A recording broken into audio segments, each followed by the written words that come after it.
So pedicle screw insertion technique, how to get it right 100% in first go. Is Siam the answer, the key role player? Believe me, when Siam shows you good AP and lateral view position of pedicle screws are good, even it can lead to breach on the anterior aspect or of the sacrum, just like shown in the CT image, which caused L5 radiculopathy in that case. So Siam is definitely not the answer. So what are my reliable friends for the technique?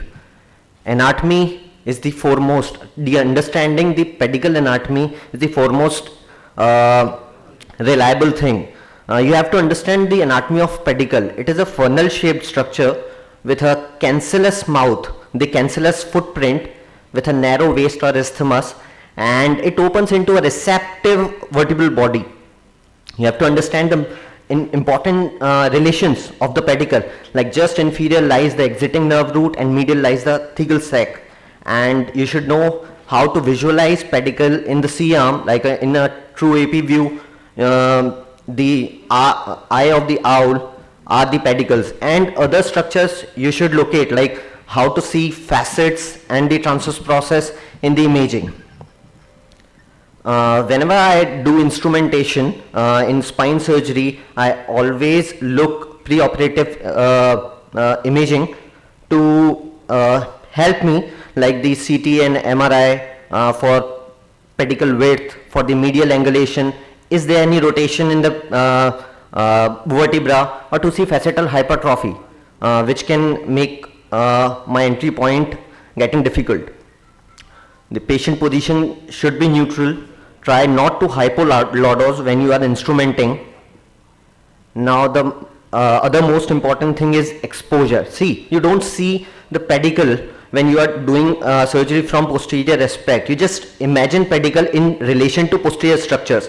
You should, while exposing the spine, you should see ideally up to tip of transverse process. You should clearly see the relation of pars, the connection between the pars, facet and the transverse process, and you should also see the spinous process alignment. Next part is how to locate my entry point. So as I told you that pedicle is the mouth of pedicle is cancellous, so you have to expose that mouth, you have to remove that cortical bone. Now several entry points are described, like mammillary process technique. At the junction of pars and TP, you will see a bulging part which is known as mammillary process. Just bite that process and make the entry point. Next is pars interarticularis technique. It is at the lateral, meeting a line along the lateral border of pars and middle of the TP, and the intersection technique, the lateral border of facet and the midline of TP. But whenever there is facetal hypertrophy, you can't use intersection technique. So what I do, I usually take the lateral border of pars, match with midline of TP, and wherever this line meets at the lateral border of facet, I take a bite of that facet and make the entry point.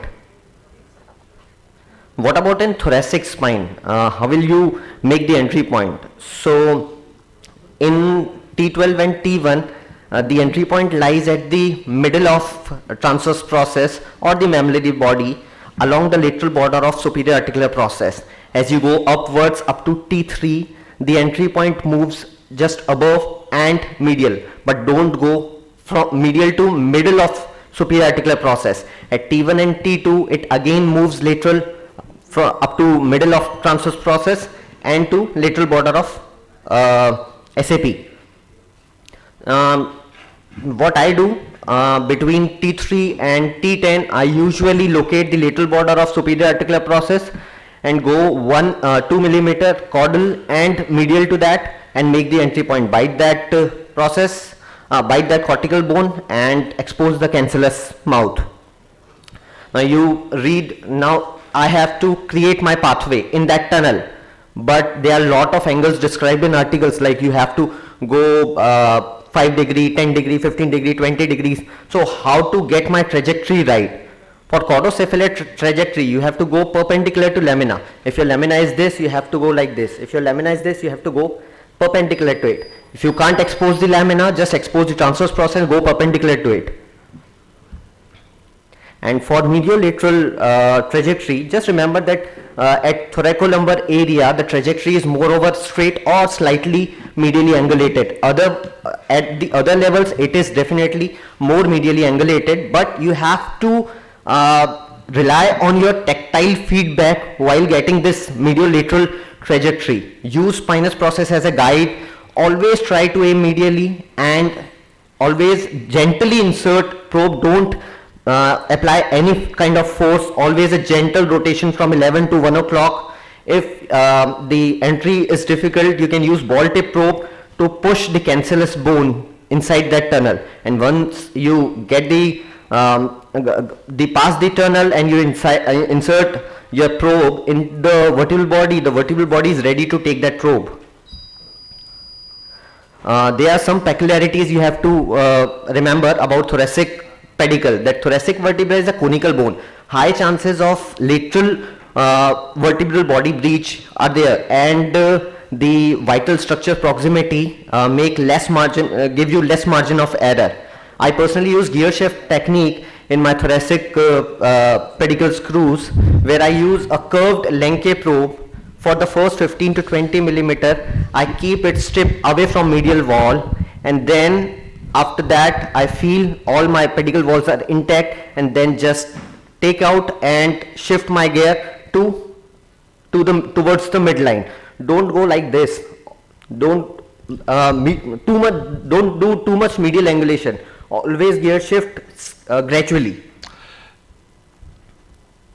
And there are two types of screws described in thoracic pedicle. One is surgical screw and another is anatomical screw. The entry point of anatomical screw is somewhat higher and the surgical screw is somewhat lower. The thoracic pedicle is not exactly perpendicular to the lamina, so it is somewhat caudally angulated. If you want to put anatomical screw, you will go somewhat caudal to that perpendicular line, and if you want to put surgical screw, then you have to go perpendicular to your lamina. Tarun, can you summarize your lecture, Yes, please? We are already 2 minutes late. So feel never let you down, but in some of the cases you see where your tactile feedback is not available.